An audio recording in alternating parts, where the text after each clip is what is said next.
एक बार फिर से स्वागत है घटना चक्र में। हम चर्चा कर रहे हैं पाकिस्तान के द्वारा लगातार भारत पे किसी न किसी तरह का, पहले भारतीय सैनिकों के सिर काट के ले गए एक सैनिक का, उसके बाद अब कल रात को, इनफैक्ट देर रात को 5 जो भारतीय सेना के जो सैनिक थे उसको शहीद किया। और भारत के रक्षा मंत्री का जो बयान है, उस बयान से समाधान नहीं दिख रहा है।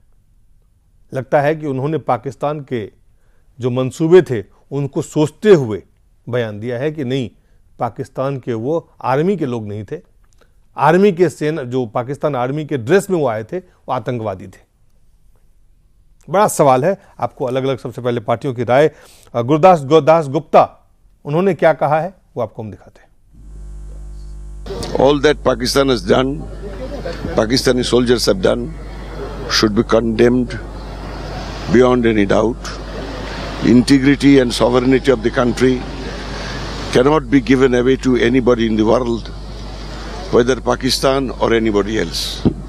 Government should take all effective measures, but at the same time, the peaceful negotiation and the process that has started should also be continued. और डॉक्टर मुरली मनोहर जोशी बीजेपी के वरिष्ठ नेता हैं, उन्होंने क्या कहा?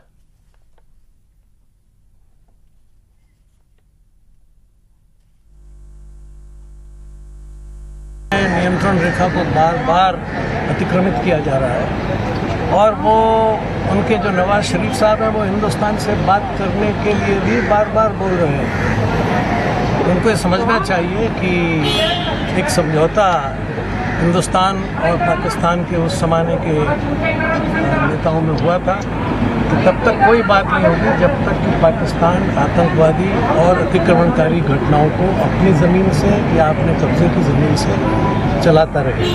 तो मैं सरकार से भी मैं मांग करता हूँ कि इस बारे में सदन में स्पष्ट बयान दे और बताए कि इस घटनाओं को रोकने के लिए वो क्या कदम उठा रही है, अंतर्राष्ट्रीय स्तर पर क्या कर रही है और यहाँ भारत के अपने स्तर पर क्या।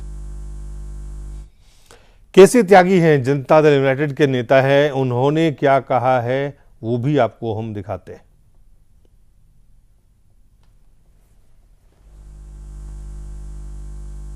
चीन हो, पाकिस्तान हो, इवन बांग्लादेश राइफल्स हो, सब सीमाओं का अतिक्रमण कर रहे हैं।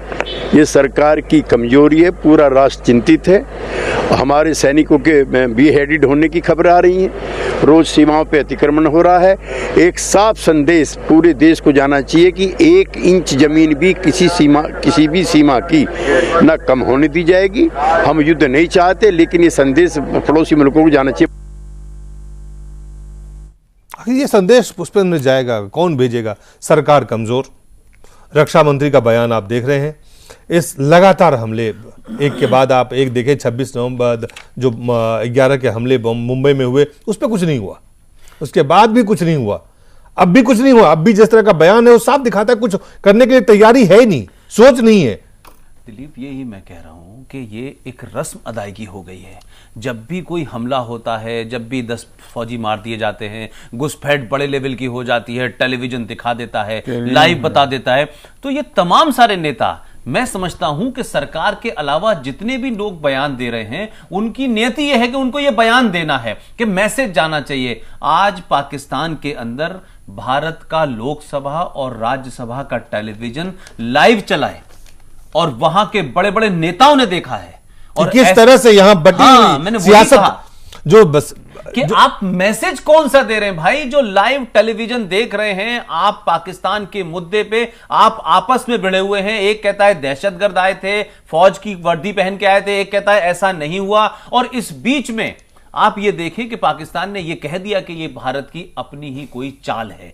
अब आप इस पूरे मुद्दे में आप केसी त्यागी हो या मुरली मनोहर जोशी हो, ये बाहर निकल के बयान देना कि नहीं ये तमाम है, हम कंडेम करते हैं, हम पूरे देश के साथ हैं, शहीदों के परिवार के साथ हैं, लेकिन बातचीत जारी रहनी चाहिए। ये सिलसिला किस मानसिकता को दिखाता है? पाकिस्तान आपके पास नहीं पैर पड़ रहा कि आप हमसे बात करिए, वो नहीं गिड़गिड़ा रहा कि भाई आप हमारे पास आइए। आप बार बार दोस्ती की कभी बस ले जाते हैं, कभी रेल ले जाते हैं, कभी ट्रेड ले जाते हैं। ये आप ही की समस्या है। पहले आप अपने मुल्क में तय कर लें कि आपको पाकिस्तान के साथ कैसे संबंध रखने हैं। हैं। कमजोर सियासतदान जो है देश के, वो सबसे ज्यादा कहीं ना कहीं जो संदेश दे रहे हैं, वो लोग इकट्ठा है। देखिए, इन सारी घटनाओं से और इतने दिनों से जो कुछ भी हो रहा है, एक के बाद दूसरा, एक बात तो बियॉन्ड डाउट प्रूव हो गई सारी दुनिया के सामने कि भारत की सारी कोशिश पाकिस्तान के साथ अच्छे संबंध बनाकर वार्ता करके शांतिपूर्ण तरीके से समस्याओं को हल करने की है। ये हुआ है प्रूफ, या ये हुआ है कि भारत का जो राजनीतिक नेतृत्व है वो बेहद कमजोर, बेहद ही। एक मिनट, एक बात ये हमारी तरफ से गई है, अब इसको कहाँ तक लोगों ने लिया है मैं नहीं कह सकता, लेकिन एक बात तो हुई कि हम चाहते हैं कि शांतिपूर्ण तरीके से वार्ता के जरिए समस्याएं हल हो जाएं। दूसरी तरफ से इसका रिस्पांस हमेशा निगेटिव हुआ है, गलत हुआ है, हमारे ऊपर हमला किया गया है, हमारे जो सैनिक हैं उनके साथ बहुत ही दुर्व्यवहार किया गया है, सिर काटा गया है, इस तरह से हत्याएं की गई हैं, सब कुछ उधर से हो रहा है। तो ये अब इन दोनों चीज़ों के बाद कम से कम हम ये अब कहने की स्थिति में हैं कि हमारी सारी कोशिश नाकाम हो रही है। पाकिस्तान हमारे साथ कभी भी शांतिपूर्ण तरीके से सौहार्दपूर्ण वातावरण में समस्याओं का हल नहीं ढूंढना चाहता, नहीं निकालना चाहता है। ऐसी स्थिति में अब भारत सरकार को समय आ गया है कि कोई कड़ा कदम उठाना चाहिए, और मुझे भरोसा है कि आने वाले दिनों में सरकार जरूर कड़े कदम उठाएगी। जब रक्षा मंत्री के बयान, अब देखिए अभी गुरदास दास गुप्ता ये कहता है कि सवेरा दिखाता है कि दिन किस तरह का होगा, रक्षा मंत्री का बयान दिखाता है कि ये किस तरफ हम चलने वाले हैं। एक मिनट, तो ये तो बहुत साफ है कि किसी कड़ी कार्रवाई की सोच ही नहीं रखते, जो मुल्क इस तरह की सोच नहीं रखता हो। अब देखिए, हमारे देश का अपोजिशन की भी बात देखिए, अभी गुरदास दास गुप्ता ने जो बात आपने अभी दिखाया अपने चैनल पर, एक बात उन्होंने कहा है कि सरकार को अब इफेक्टिव मेजर लेने चाहिए, एक बात उन्होंने कहा है, ये आपने ध्यान दिया होगा। और साथ साथ उन्होंने कहा है कि peaceful process should also continue. ये सब रिजल्ट, तो ये दोनों चीज़ें एक साथ कैसे चल पाएंगी, क्योंकि पाकिस्तान तो हमारे देश का जो पूरा पोजीशन है, जैसा कि पुष्पेंद्र जी ने कहा, मैं इस बात से एग्री करता हूँ कि वो केवल एक मैसेज देने के चक्कर में पड़ा रहता है कि जो भी रूलिंग पार्टी है उसको कहीं से नीचा दिखा करके और अपनी बात कह करके एक मैसेज दे देना चाहते हैं।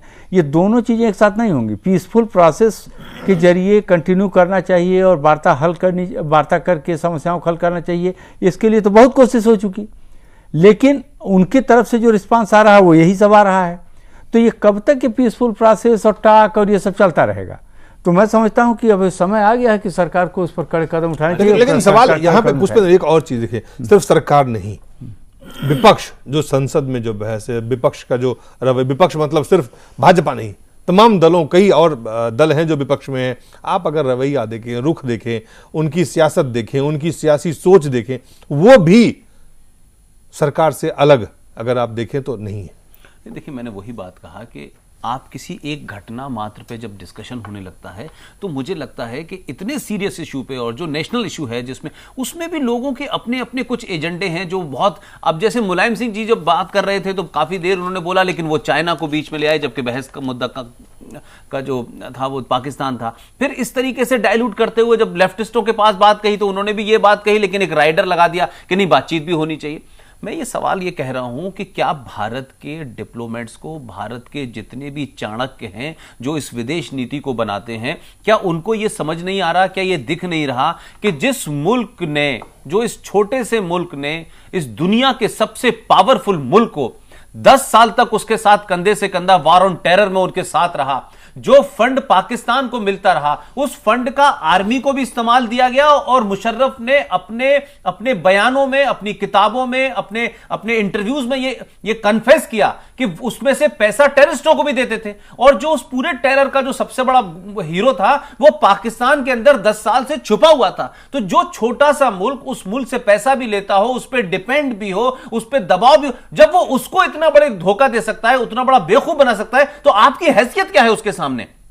आप बार बार ये कहते हैं कि देखिए पाकिस्तान के सिविलियन लोग चाहते हैं, फौज नहीं चाहती। आप किस गलतफहमी का शिकार हैं? ये बहुत वेल ऑर्गेनाइज, वेल कनेक्टेड उनका जिसे कहना चाहिए प्लानिंग है, उनका पूरा जिसको कह सकते हैं कि एक रणनीति है, जिसके तहत हम जैसे लोग ये कह सकते हैं कि नहीं साहब देखिए हमें डेमोक्रेसी में लोगों को मजबूत करना चाहिए। 1948 से लेके 1965 और 1971 मैं जितनी बार भी पाकिस्तान गया हूं, आप यकीन मानिए जो आज स्थिति हम कह रहे हैं और जो बात जुल्फिकार अली भुट्टो ने सन 71 के बाद कही थी, हम उसको भूल जाते हैं।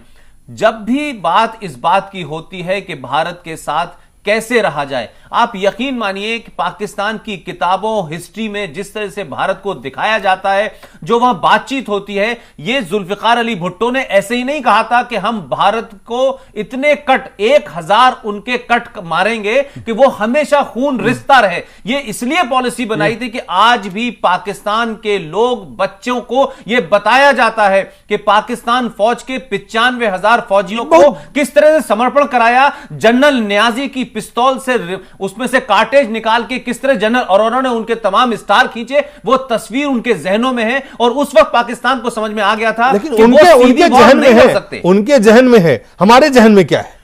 इस देश के जहन में क्या है? इस राष्ट्र के नेता, जो राजनेता, उनके जहन में क्या है? इस राष्ट्र के नेताओं के जहन में, जो सत्ता चलाते हैं उनके जहन में क्या है? जो सरकार चलाते हैं उनके जहन में क्या है? कैसे सत्ता में ये सवाल है। और जो सत्ता में है वो सत्ता में कैसे बने रहे, ये इसका एजेंडा हो गया है। यही मनमोहन सिंह साहब पार्लियामेंट में कई बार कह चुके हैं, लेकिन इतनी जल्दी में है कि जब वो आदमी का चुनाव भी नहीं आए, के रिजल्ट भी नहीं आए थे, इन्होंने उनको बधाई दे दी और पूरे पाकिस्तान में इस बात को कहा कि भाई मनमोहन सिंह साहब ने इतनी जल्दी बधाई दे दी, जबकि पाकिस्तान के लोग कह रहे थे कि अभी तो पूरे रिजल्ट ही नहीं आए।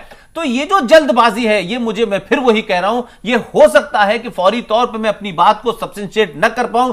भारत के डोमेस्टिक कंपल्शन और वोट बैंक की राजनीति के चलते कोई प्रो है, कोई एंटी है, कोई पाकिस्तान को फुसला करके कुछ लोगों को खुश करना चाहता है, कोई कुछ लोगों को यहां गुस्सा करके डोमेस्टिक कंपल्सन, हरिकेश जी, डोमेस्टिक कंपल्सन क्या हमारे राष्ट्रीय सुरक्षा के लिए अब खतरा बन गए?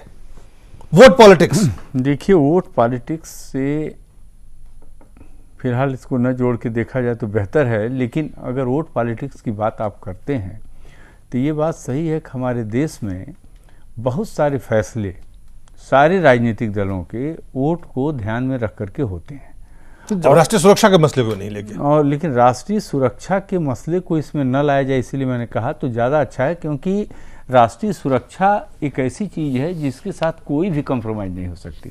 लेकिन हो और चाहे पार्टी पावर में हो न हो, जहां भी हो जी, उसको देश की सुरक्षा, देश की एकता, देश की अखंडता को बनाए ही रखना पड़ेगा। हर पार्टी का यह कर्तव्य है, हर इंडिविजुअल का कर्तव्य है।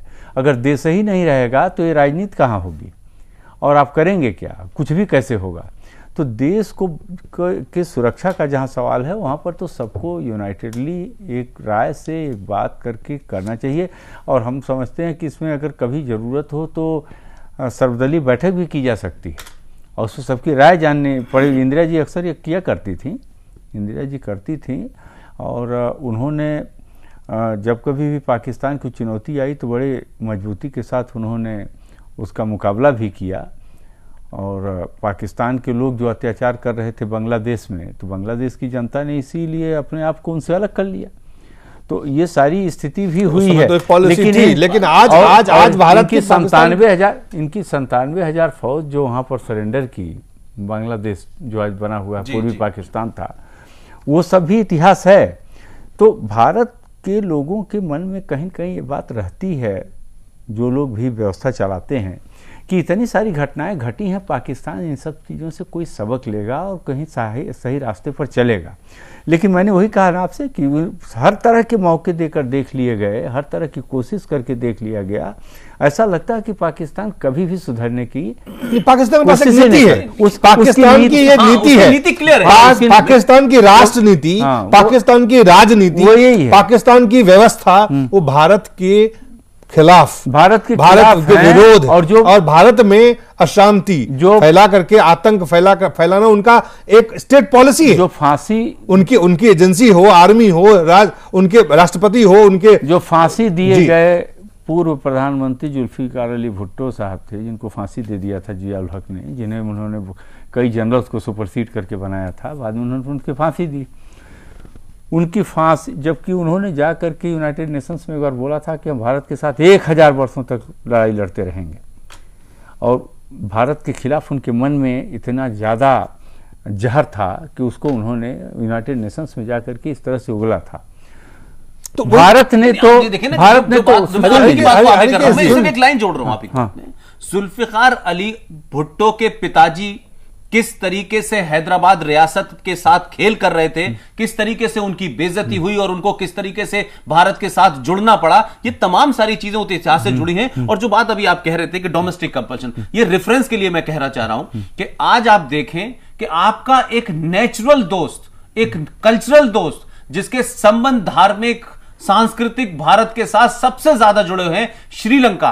क्या आपको नहीं लगता हरकेश जी, आपकी सरकार केंद्र में है, कि आपके इंटरनल डोमेस्टिक कंपल्शंस के चलते, वोट बैंक की राजनीति के चलते, आपने अपनी विदेश नीति श्रीलंका के मामले में यूएनओ में उसके खिलाफ वोट दिया, और आज स्थिति यह है कि सबसे पहले श्रीलंका और पाकिस्तान के बीच में न्यूक्लियर डील हुई है। यह भारत के लिए एक तीसरा मोर्चा खुला है। क्या हमारे डोमेस्टिक कंपल्शन भारत को इस पोजीशन पे खड़ा कर देंगे कि भूटान भी आज हमारे साथ नहीं है, नेपाल भी हमारे साथ नहीं है, मालदीव ने आपको मार के भगा दिया, अभी चुनाव हुए हैं भूटान के अंदर, जिस तरीके से भारत की फॉरेन पॉलिसी का दिवालियापन लोगों के सामने आया है कि आपने एक सरकार सिर्फ ये बात कह रहा हूं, ये तमाम चीजें हैं, लेकिन मैं वही कह रहा हूं, एक राष्ट्र की नीति होती है, यहां कोई राष्ट्र नीति है?